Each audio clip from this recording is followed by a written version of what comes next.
বিজয় লাভের জন্য মানুষ কি না করে থাকে, যে কোনো সম্ভাব্য প্রচেষ্টা করে, কিন্তু নিজের বিজয় লাভের জন্য বাজিতে যা ইচ্ছে তাই রেখে দেওয়া কি উচিত কাজ? কখনোই নয়। নিজের হারানো সম্মান, নিজের হারানো সম্পত্তি, নিজের হারানো অধিকার ফিরে পাওয়ার শুধু একটাই পথ রয়েছে, আর তা হলো পুরুষার্থ, দ্যুতক্রিয়া নয়।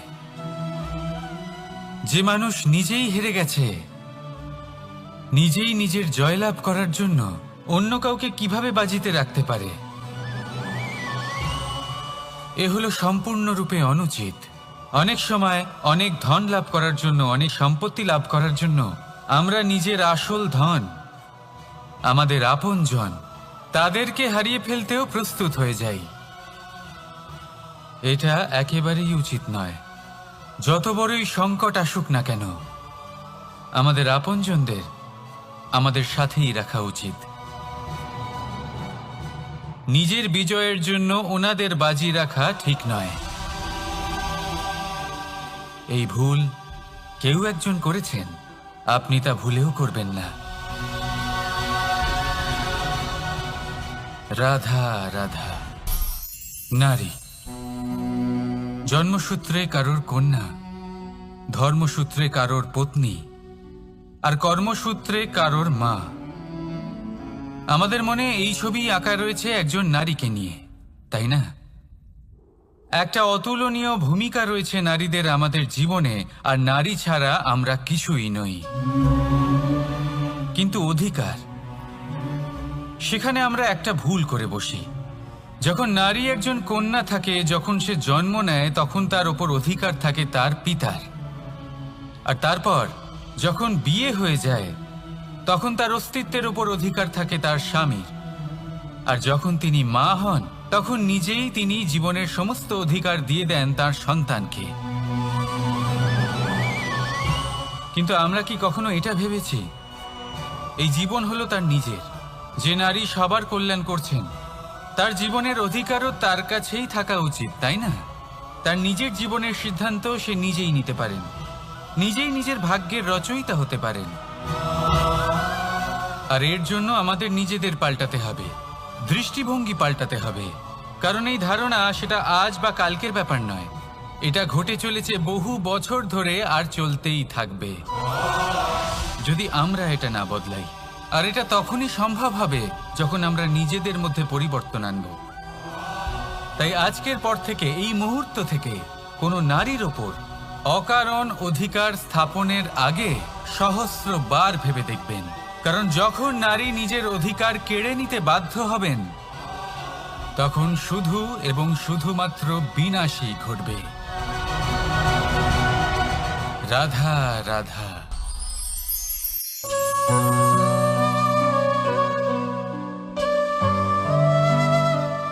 নারী,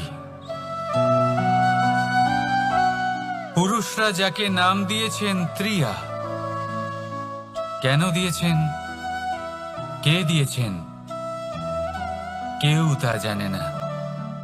কথায় আছে, পুরুষরা ভাবেন যে ত্রিয়া, ভাবেন একরকম, বলেন অন্য কিছু, আর করেন অন্য কিছুই। কিন্তু সত্যিটা কি এটাই? আসল সত্যি হলো এটাই যে ত্রিয়া হলো সেই চরিত্রহীন পুরুষ, আর কেউ নয়।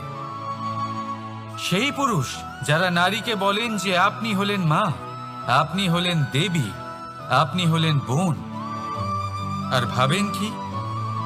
ভাবেন যে এই নারী হলো আমাদের পায়ের ধুলো, আর কিচ্ছু নয়। আর কি করেন? ওনাদের মাথায়, ওনাদের খোপায় মালা পরিয়ে দিয়ে ভাবেন যে ওনারা হলেন তাদের পায়ের ধুলোর সমান। একজন নারীর সম্মান ভঙ্গ করেন, তাদের দাসী মনে করেন। ভুলবেন না, যত্র নারীয়াস্ত পূজ্যন্তে রমন্তে তত্র দেবতা। অর্থাৎ যেখানে নারীকে পুজো করা হয়, সেখানেই ঈশ্বর বাস করেন। আর যেখানে নারীকে অপমান করা হয়, সেখানে ঈশ্বর এবং ভাগ্য এই দুই রুষ্ট হয়। মনে রাখবেন, যদি নারী কল্যাণকারী হতে পারেন, তাহলে নারী মহাচণ্ডী রূপও ধারণ করতে পারেন।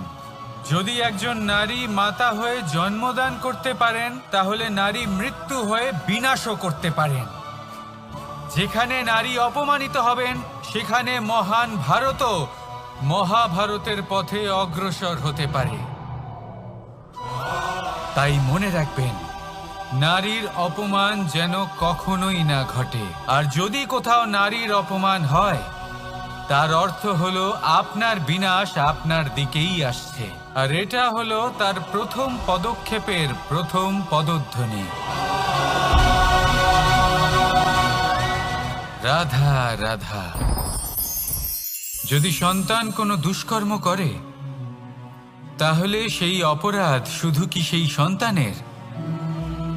না, যদি সন্তান দুষ্কর্ম করে, তাহলে অপরাধী তার মাতা পিতাও, যারা পুত্রমোহর কারণে সেই অনুচিত কাজে তাকে বাধা দেননি। অপরাধী হলেন তার পিতামহ, যিনি নিজের কর্তব্যবোধের কারণে নিজের পরিবারের যত্ন নেননি, যিনি সন্তানকে কখনো শাস্তি দেননি। অপরাধী হলেন তার সেই গুরুও, যিনি নিজের শিষ্যের সেই দুষ্কর্ম দেখেও তাকে প্রতিহত করতে পারেননি। একজন হবু রাজার কর্তব্য হলো নিজের প্রজার কাছে সে যেন এক উদাহরণ প্রস্তুত করতে পারে। কিন্তু যদি এত অনুচিত উদাহরণ প্রস্তুত হয়ে থাকে, তাহলে মা বাবার, বাড়ির বয়োজ্যেষ্ঠদের কর্তব্য হলো ওনারা যেন সেটা সেখানেই থামায়,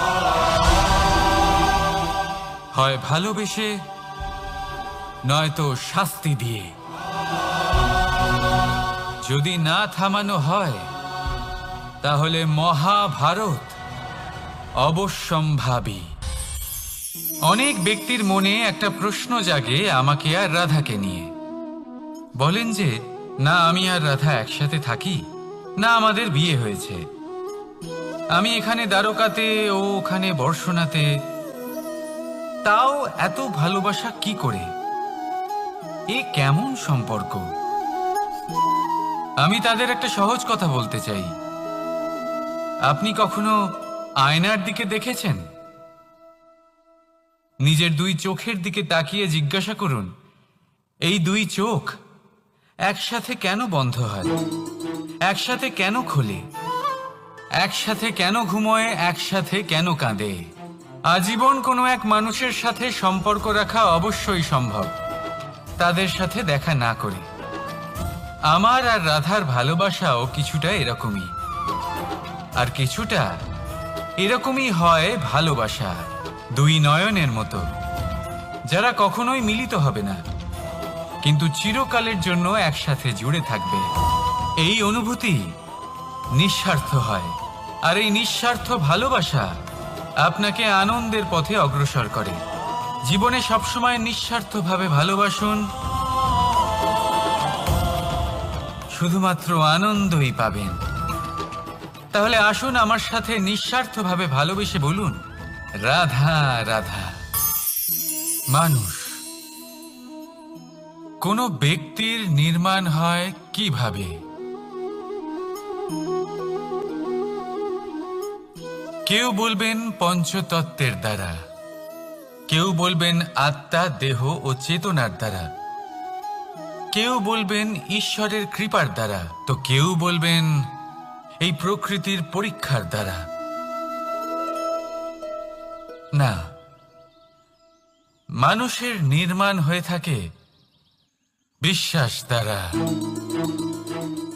ব্যক্তি তখনই গড়ে ওঠেন যখন ব্যক্তিত্ব থাকে, ঠিক কিনা?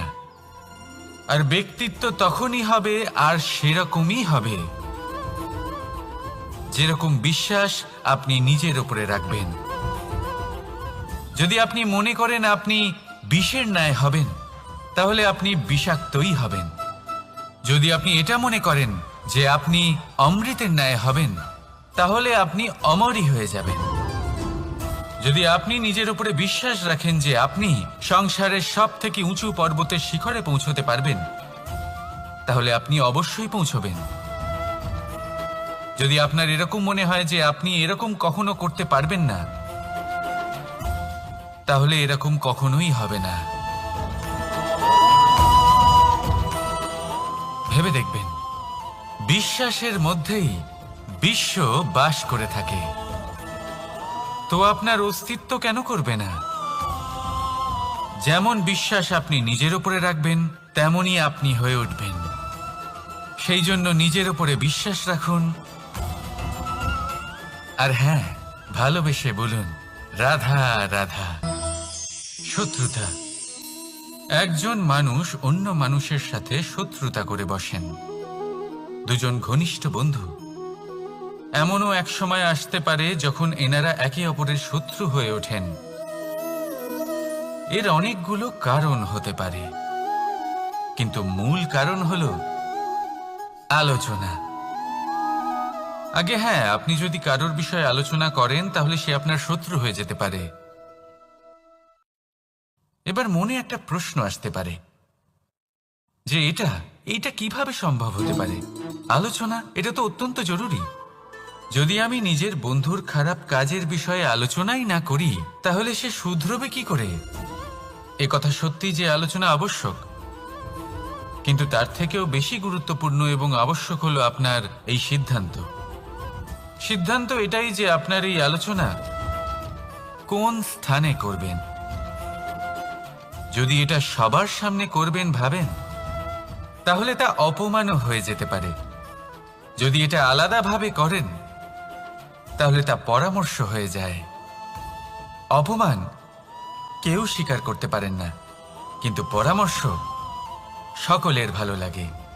তাহলে যদি আপন কারোর জন্য ভালো কিছু চান, কাউকে শুধরে দিতে চান, আর আপনার মনে হয় আলোচনা আবশ্যক, তাহলে সর্বপ্রথম সময়, পরিস্থিতি আর স্থানের কথা মনে রাখবেন। নয়তো এই আলোচনা আপনাকে খুব ভোগাতে পারে। তাহলে আসুন আমার সাথে ভালোবেসে বলুন, রাধা রাধা। আপনার জীবনেও কি সমস্যা রয়েছে? অবশ্যই থাকবে। প্রত্যেকের জীবনেই সমস্যা থাকে। প্রত্যেক মানুষ জিজ্ঞাসাও করেন যে এই সমস্যা আসলে কি আর কেন আসে এ জীবনে। আপনাকে একটা কথা বলে দিই যে সমস্যা আসলে সেটা নয় যা আপনার পথে বাধা সৃষ্টি করে, বরং সমস্যা হলো সেটাই যেটা আপনি তখন দেখতে পান যখন আপনার একাগ্রতা আপনার পথ থেকে, আপনার লক্ষ্য থেকে সরে যেতে থাকে। আর এই সমস্যাগুলি দূর করার জন্য, এর সমাধান করার জন্য একটাই পথ আছে। নিজের সমস্ত ভাবনা আরো একবার একাগ্র করুন নিজের পথের দিকে, নিজের লক্ষ্যের দিকে। আপনার সমস্ত ভাবনা যদি কেন্দ্রীভূত হয় নিজের লক্ষ্যে, তাহলে এই সমস্যা দূরে থাকবে। যদি এরকম না হয়, যদি আপনার মন একটু অন্যদিকে চলে যায়, তাহলে এই সমস্ত সমস্যা আবার সামনে চলে আসে আর বাড়তেও থাকে। দেখুন, যেখানে আপনার লক্ষ্য রয়েছে, বান যদি সেখানেই চালাতে হয়, তাহলে দৃষ্টি তো সেদিকেই রাখতে হবে। তবেই তো আপনি সেই লক্ষ্য ভেদ করতে পারবেন। সেই জন্য মনে রাখবেন, সর্বদা লক্ষ্য রাখবেন নিজের পথে, সেই পথেই সামনে এগোতে থাকুন নিজের লক্ষ্যের দিকে।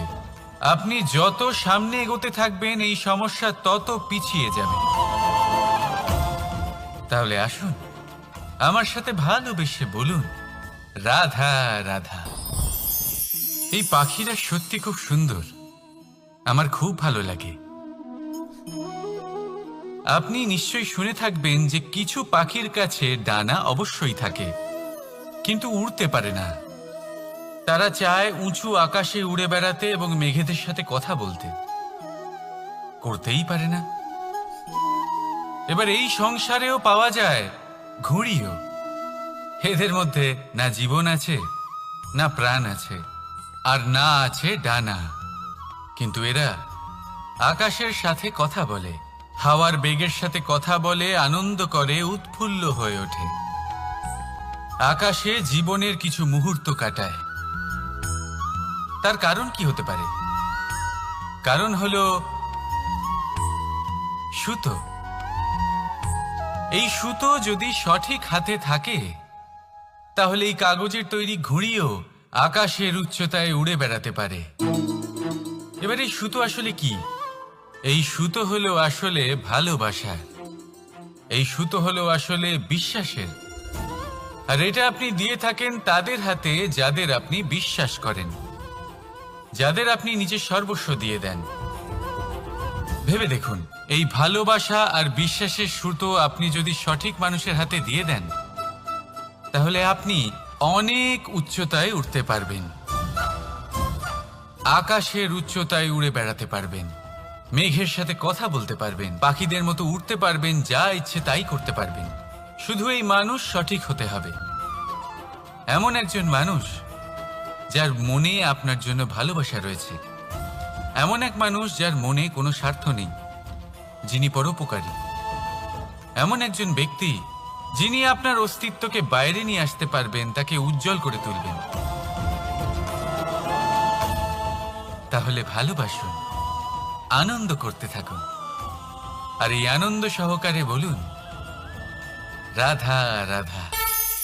আমরা সকলে এমন ব্যক্তির সাথে থাকতে চাই যারা খুব মিষ্টি কথা বলেন, যাদের ব্যবহার আমাদের ভালো লাগে, যারা দেখতে সুন্দর হন, যাদের আমরা পছন্দ করি। আর সব সময় এমন ব্যক্তির থেকে দূরে থাকতে চেষ্টা করি যাদেরকে আমরা পছন্দ করি না, যাদের কথা আমাদের খারাপ লাগে, যাদের কথা একটু কঠোর হয়। আমরা সব সময় চেষ্টা করি এদের থেকে দূরে থাকার, ঠিক কিনা? কিন্তু যদি বাস্তবটা দেখি, তাহলে এই কঠোরতা জীবনে শান্তির প্রলেপ দেয়। ওষুধও একটু কড়াই হয়, কিন্তু এ কি করে? আমাদের সুস্থ করে তোলে। ঠিক সেইভাবেই ভালোবাসার এই অধ্যায় একটু কঠিন, একটু কড়াও মনে হতে পারে, কিন্তু এর ফল সবসময় আপনাদের স্বাস্থ্যের পক্ষে ভালোই হয়। সেই জন্য যদি কেউ আপনার নিন্দে করে, আপনাকে কড়া কথা শোনায়, আপনার ব্যাপারে আলোচনা করে, তার মানে এটা নয় যে সে আপনার শত্রু। হতে পারে তিনি আপনার বন্ধু হন, আপনার জন্য ভালো চান, আপনাকে শুধরে নিতে চান, আপনার মধ্যে কোনো পরিবর্তন দেখতে চান। সেই জন্য কখনো কারোর কথা শুনে বা কাউকে দেখে প্রাথমিকভাবে এই সিদ্ধান্ত নেবেন না যে তিনি আপনার শত্রু হন নাকি আপনার বন্ধু হন। এমনও শত্রু হয়ে থাকেন যে গুড়ের মতো মিষ্টি মিষ্টি কথা বলে আসলে আপনাকে বিষ পান করিয়ে দেবেন। আর এমনও বন্ধু থাকেন যারা আসলে নিমের মতো কড়া কথা বলেন কিন্তু আপনাকে অমৃত পান করান। এদের মধ্যে পার্থক্য করতে জানতে হবে, কে আসলে শত্রু হন আবার কে আসলে মিত্র হন। এই পার্থক্য যখন আপনি করতে শিখবেন, তখন আপনি এই সংসারের সব থেকে সুখী প্রাণী হয়ে উঠবেন। এই পার্থক্য বোঝা সহজ নয়, কিন্তু অবশ্যই আবশ্যক। রাধা রাধা। অসুখ। এমন কোনো মানুষ আছেন এই সংসারে যার অসুখ করে না? প্রত্যেক মানুষ কখনো না কখনো অবশ্যই অসুস্থ হয়েছে, তার এই শরীর রোগের শিকার অবশ্যই হয়েছে। এবারে দেখুন, এই রোগ আসে আবার এই রোগ চলেও যায়, কিন্তু সেই রোগ আমাদের কষ্ট দিতে কেন সক্ষম হয়? কারণ হলো স্বচ্ছতা। যদি এই স্বচ্ছতা শরীরে না থাকে, তাহলে মানুষকে শারীরিক কষ্ট পেতেই হবে। ঠিক সেইভাবেই অত্যন্ত প্রয়োজনীয় হলো এই স্বচ্ছতা যেন মনেও থাকে। যদি এই স্বচ্ছতা মনে না থাকে, তাহলে মানুষ চারিত্রিকভাবে কষ্ট সহ্য করেন। এবারে নিবারণ কি হতে পারে? বড়ই সহজ এর উপশম।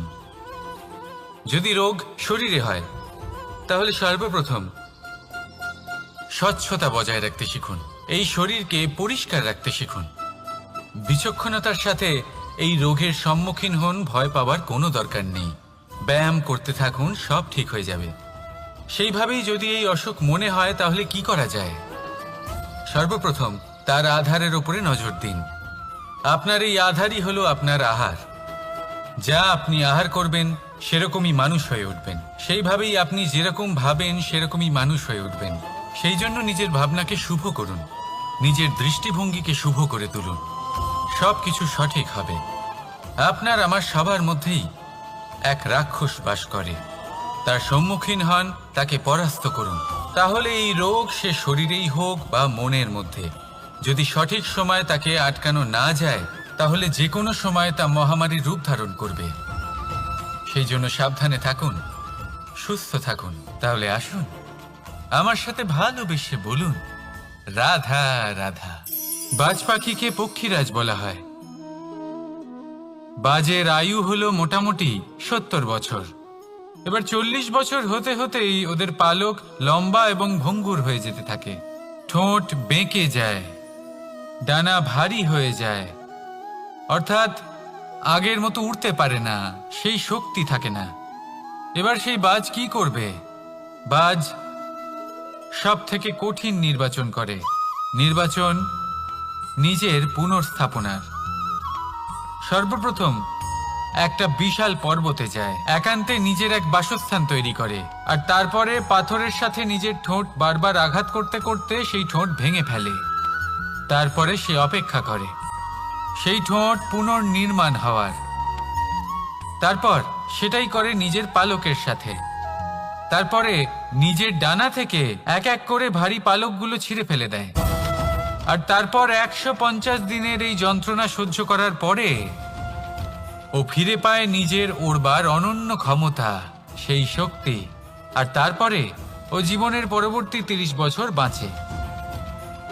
কি বুঝলেন আপনি? যদি ইচ্ছে শক্তি থাকে তাহলে একজন দুর্বলও শক্তিশালী হতে পারে।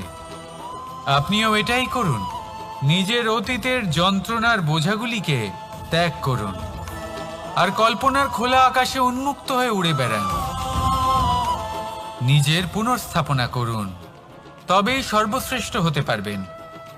আর মনে রাখবেন, এই ছোট ছোট পদক্ষেপই বড় বড় শিখরে পৌঁছে দিতে পারে। তাহলে আসুন আর আমার সাথে ভালোবেসে বলুন রাধা রাধা। আপনি কি কখনো জলকে নিজের মুঠোতে ধরে রাখার চেষ্টা করেছেন? চলুন আজ করা যাক।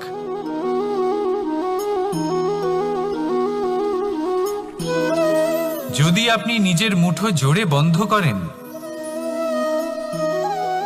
জল ধরে রাখতে পারবেন না। যদি আপনি তাকে এমনি বইতে দেন, তাহলে ও নিজের পথ নিজেই করে নেবে আর আপনার হাতেও থেকে যাবে। আমাদের জীবনও হলো কিছুটা এরকম, জলের মতো। নিজের পথ নিজেই করে নেয় এই জীবন। প্রত্যেক সমস্যার সমাধান নিজেই করে নেয় এই জীবন। তাই জীবনে যখন কোনো পরিস্থিতি আমাদের প্রতিকূল হয়ে থাকে, কিছুই হয়তো আমরা বুঝতে পারছি না, কিছুই যখন বসে থাকে না, তখন আমরা হতাশ হয়ে পড়ি, নিরাশ হয়ে পড়ি। আর এটাই করা উচিত নয়। শান্ত মনে দেখতে হবে যে এই জীবনে আসলে কি ঘটে চলেছে। কষ্ট সবাই ভোগ করেন। কষ্ট পেলে কেউ রেগে যান, রেগে গিয়ে পরাক্রম দেখান। এটাই তো করা উচিত নয়। শান্ত মনে সেটাই করতে হবে যা জীবন আমাদের শেখাতে চাইছে। জীবন আমাদের সব শিখিয়ে দেবে, শুধু মনে রাখবেন কখন প্রয়াস করতে হবে আর কখন আমাদের প্রতীক্ষা করতে হবে, সেটা আগে আপনাকে বুঝতে হবে। তাহলে আসুন আমার সাথে ভালোবেসে বলুন রাধা রাধা। বল, শক্তি, পরাক্রম এই সংসারের বিকাশের মূল। কিন্তু কখনো ভেবেছেন যে প্রকৃতি আমাদের এই বল, শক্তি, পরাক্রম কেন দিয়েছেন? যাতে আমরা জীবনে কারোর উদ্ধার করতে পারি, কাউকে সাহায্য করতে পারি, কারোর জন্য ভালো কিছু করতে পারি, কোনো গরিব অসহায় মানুষের জন্য কিছু করতে পারি। এই বল, এই শক্তির সদ্ব্যবহার করতে পারি। কখনো দেখেছেন এমন মানুষ যার কাছে অসীম শক্তি আছে, কিন্তু তার সাথেই অসম্ভব অহংকারও রয়েছে, যিনি নিজেকে সর্বশ্রেষ্ঠ বলে মনে করেন, খারাপ কাজও করেন। আপনি দেখবেন প্রকৃতি এবং মানুষ তাকে ভাঙতে সর্বদা চেষ্টা করেন। মনে রাখবেন, যতই সুবিশাল পর্বত হোক না কেন, তা যদি পথে পড়ে, তাকে ভেঙে পথ প্রশস্ত করা হয়। যদি আপনার কাছে বল থাকে, শক্তি থাকে, পরাক্রম থাকে, তাহলে তার সদ্ব্যবহার করুন, কাউকে সাহায্য করুন, কাউকে রক্ষা করুন। যদি আপনি আপনার শক্তির দুর্ব্যবহার করেন, তাহলে মনে রাখবেন আপনি নিজের বিনাশ নিজেই আমন্ত্রণ করছেন। এবার বল অর্জন করার পরে, শক্তি অর্জন করার পরে আপনি নিজেকে বিনাশ করতে চান নাকি এই সংসারের উদ্ধার করতে চান, সিদ্ধান্ত আপনার। রাধা রাধা। মানুষ আর ধন, এই দুইয়ের মধ্যে সম্পর্ক খুব ঘনিষ্ঠ। ধন হলো সেই শক্তি যার ব্যবহার মানুষ করে থাকে সাংসারিক বস্তু ক্রয় করার জন্য, নিজের জীবন যাপন করার জন্য। আর মানুষ হলো সেই শক্তি যারা ধনকে গুরুত্বপূর্ণ করে তোলেন। এবার একটা কথা বলি, ব্যবহার করা উচিত ধনকে আর ভালোবাসা উচিত মানুষকে। এটা বেশিরভাগ মানুষই বোঝেন না। মানুষ এখানেই সব থেকে বড় ভুল করে বসেন। তারা ভালোবাসেন ধনকে আর ব্যবহার করেন মানুষকে। এ হলো অনুচিত। দেখুন, আপনি একটা সূচের দ্বারা যুদ্ধ করতে পারবেন না, আর কোনো তলোয়ার দ্বারা বস্ত্র সেলাই করতে পারবেন না, তাই না? কোনটা কিসের জন্য হয় সেটা বোঝা অত্যন্ত জরুরি। আপনিও সঠিক দিকে অগ্রসর হন। মানুষকে ভালোবাসুন আর ধনকে ব্যবহার করুন। যদি আপনি মানুষকে ব্যবহার করেন তাহলে আপনি ভালোবেসে ফেলবেন ধনকে, আর এই ভালোবাসা ধীরে ধীরে পরিণত হবে লোভে, আর ধীরে ধীরে এটা আপনাকে বিনাশ করে দেবে। তাহলে সমস্ত মানুষকে ভালোবাসুন আর এইভাবে ভালোবেসে বলুন, রাধা রাধা। সাফল্য কে না চান? সাফল্য লাভ করার, শিখরে পৌঁছানোর আলাদাই একটা আনন্দ রয়েছে। আর আপনজনদেরও কে না চান? প্রত্যেক মানুষ চান যেন জীবনে তার কোনো আপনজন থাকে, যারা সবসময় তাদের সাথে থাকবে। কারণ আপনজনের সাথেই তো সাফল্যের আনন্দ সব থেকে বেশি পাওয়া যায়। কিন্তু আসলে কি হয়, অনেক সময় সাফল্যের খোঁজে সেই পথে চলতে চলতে আমরা আপনদের থেকে দূরে চলে যাই। না চাইতেও দূরে চলে যেতে হয়, ওনাদের সাথে সময় কাটাতে পারি না। আর আমরা ভুলে যাই যে সাফল্যের আসল আনন্দ আপনজনদের সাথেই পাওয়া যায়। সফল হওয়ার পরে আপনদের সাথে দেখা হলে তাদের চোখে আমাদের জন্য যে আবেগ থাকে, যে সম্মান, যে প্রেম থাকে, সেটাই হলো আসল পুরস্কার। আমরা সেই কথা ভুলে যাই এবং একা হয়ে পড়ি। বেশিরভাগ সময় এটাই হয়। বেশিরভাগ সময় সফল মানুষগুলি একা হয়ে যান। এবার আপনি কি চান? আপনি অসফল হয়ে দিনগুলি একাকিত্বে কাটাতে চান, নাকি সফল হয়ে আপনজনদের সাথে আনন্দে থাকতে চান? সেই সিদ্ধান্ত আপনার। সাফল্যের পেছনে ছুটুন, নিজেকে উজাড় করে দিন, কিন্তু আপনজনদের সঙ্গ ত্যাগ করবেন না। সেই আপনজন যারা আপনার সাফল্যের জন্য দায়ী, সেই আপনজন যিনি আপনার সাফল্যে আনন্দ পান, সুখ লাভ করেন, তাদের কখনো ত্যাগ করবেন না। আসুন আমার সাথে ভালোবেসে বলুন, রাধা রাধা। ভগবান আর ভক্ত যখন এক আকার হয়ে যায়, যখন ভক্ত তার ভগবানের প্রতি এবং নিজের জীবনের উদ্দেশ্যের প্রতি সম্পূর্ণরূপে সমর্পিত হয়, তখন জন্ম নেয় ভক্তি। এই সংসারের সমস্ত আশা হয়তো আপনার সঙ্গ ত্যাগ করে দিতে পারে, তখনও ভক্তি সাথে থাকবে। ভক্ত আর ভগবান যখন এক আকার হয়ে যায়, তাদের মধ্যে কোনো পার্থক্য থাকে না। তারা এক হয়ে যায়, এক ব্যক্তিত্ব, এক অস্তিত্ব। সেই জন্য কখনো জীবনে যে কোনো রূপেই, যে কোনো প্রকারেই, যে কোনো ঈশ্বরকে মান্য করুন। মনের মধ্যে শ্রদ্ধা ভাব জাগ্রত করুন, মনে ভক্তি ভাব জাগ্রত করুন। এই সমগ্র সংসারে সব কিছু আপনাকে ছেড়ে চলে গেলেও তখনও এই ভক্তি শুধুমাত্র আপনার উত্থান ঘটাবে। তাই মনে ভক্তি জাগ্রত করুন আর আমার সাথে ভালোবেসে বলুন, রাধা রাধা। শব্দই হলো শূন্য, শব্দই হলো আরম্ভ, শব্দই হলো অন্ত, শব্দই হলো অমর, শব্দই হলো ব্রহ্ম। এই শব্দ হলো অত্যন্ত বিশেষ। কেউ কাঁদলে তাকে হাসিয়ে তোলে, কেউ হাসলে তাকে কাঁদিয়ে দেয়। কারোর মনে উদ্দীপনা জাগিয়ে তুলতে পারে, আবার কারোর মনে কাঁটা হয়ে বিঁধে থাকতে পারে। একটা অত্যন্ত গুরুত্বপূর্ণ কথা যা বোঝা অত্যন্ত আবশ্যক।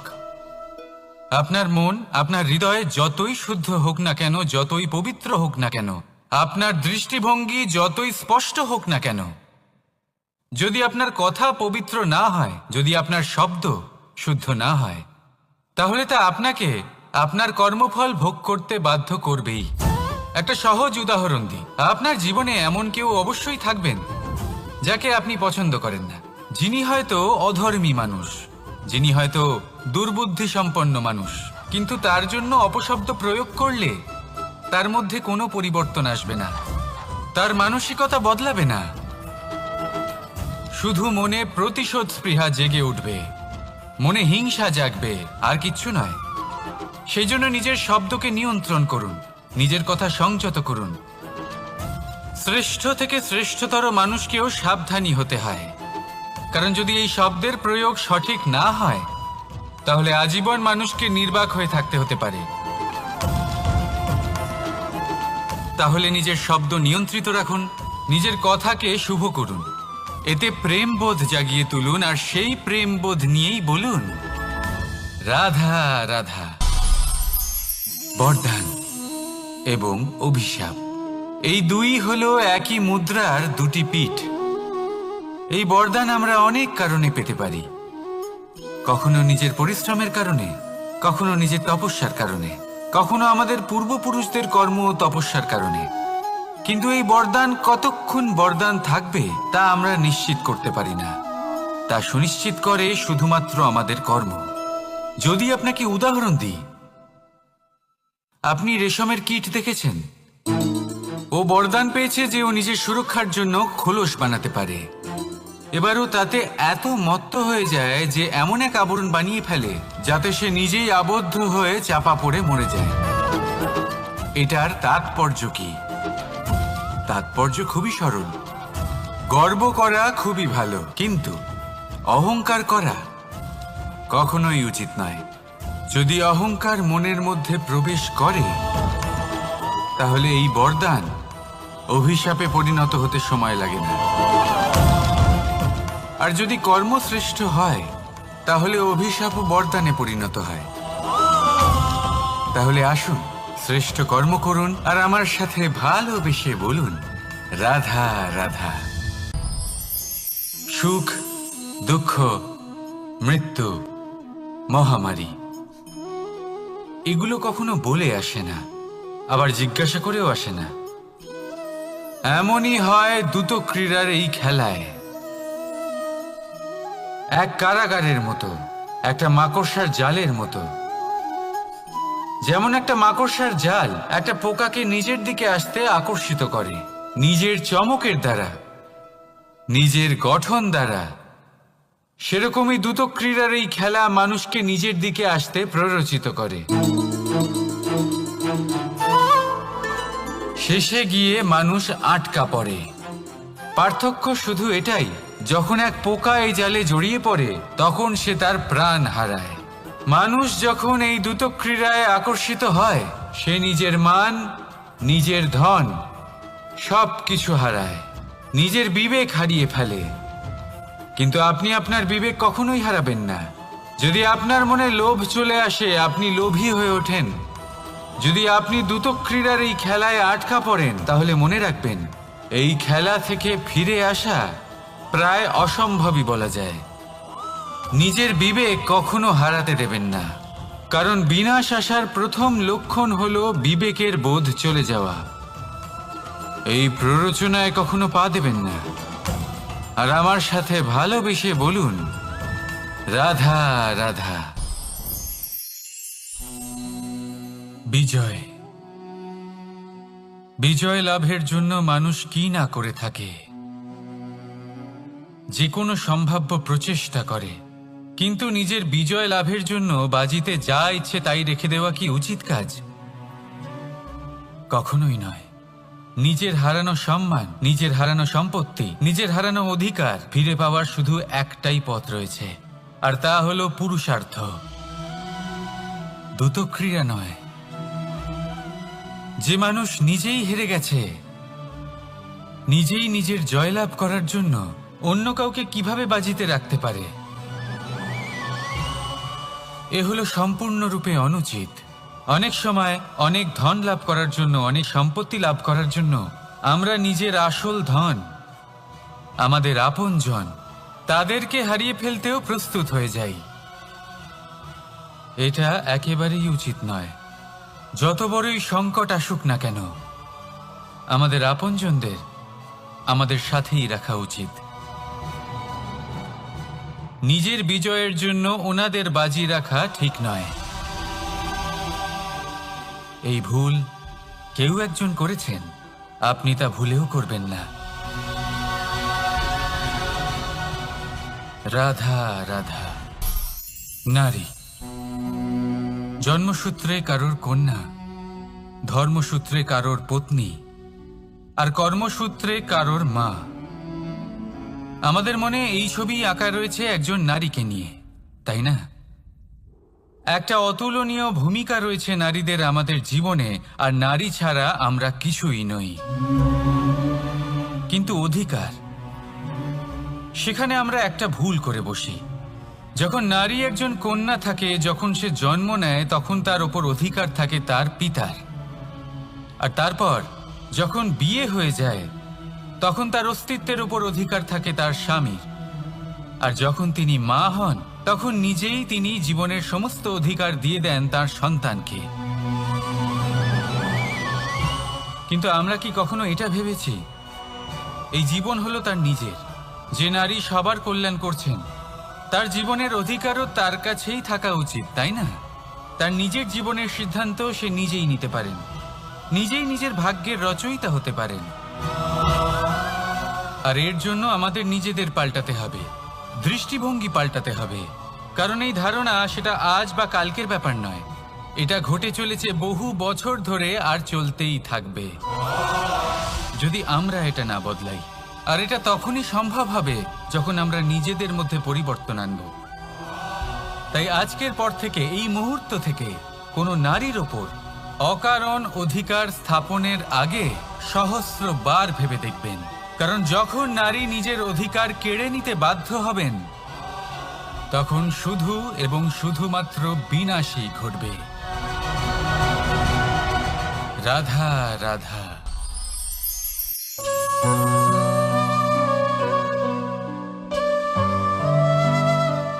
নারী, পুরুষরা যাকে নাম দিয়েছেন ত্রিয়া, কেন দিয়েছেন, কে দিয়েছেন, কেউ তা জানে না। কথায় আছে, পুরুষরা ভাবেন যে ত্রিয়া, ভাবেন একরকম, বলেন অন্য কিছু, আর করেন অন্য কিছুই। কিন্তু সত্যিটা কি এটাই? আসল সত্যি হলো এটাই যে ত্রিয়া হলো সেই চরিত্রহীন পুরুষ, আর কেউ নয়। সেই পুরুষ যারা নারীকে বলেন যে আপনি হলেন মা, আপনি হলেন দেবী, আপনি হলেন বোন। আর ভাবেন কি? ভাবেন যে এই নারী হলো আমাদের পায়ের ধুলো, আর কিচ্ছু নয়। আর কি করেন? ওনাদের মাথায়, ওনাদের খোপায় মালা পরিয়ে দিয়ে ভাবেন যে ওনারা হলেন তাদের পায়ের ধুলোর সমান। একজন নারীর সম্মান ভঙ্গ করেন, তাদের দাসী মনে করেন। ভুলবেন না, যত্র নারীয়াস্ত পূজ্যন্তে রমন্তে তত্র দেবতা। অর্থাৎ যেখানে নারীকে পুজো করা হয়, সেখানে ঈশ্বর বাস করেন। আর যেখানে নারীকে অপমান করা হয়, সেখানে ঈশ্বর এবং ভাগ্য এই দুই রুষ্ট হয়। মনে রাখবেন, যদি নারী কল্যাণকারী হতে পারেন, তাহলে নারী মহাচণ্ডী রূপও ধারণ করতে পারেন। যদি একজন নারী মাতা হয়ে জন্মদান করতে পারেন, তাহলে নারী মৃত্যু হয়ে বিনাশও করতে পারেন। যেখানে নারী অপমানিত হবেন, সেখানে মহান ভারতও মহাভারতের পথে অগ্রসর হতে পারে। তাই মনে রাখবেন, নারীর অপমান যেন কখনোই না ঘটে। আর যদি কোথাও নারীর অপমান হয়, তার অর্থ হলো আপনার বিনাশ আপনার দিকেই আসছে। আর এটা হলো তার প্রথম পদক্ষেপের প্রথম পদধ্বনি। রাধা রাধা।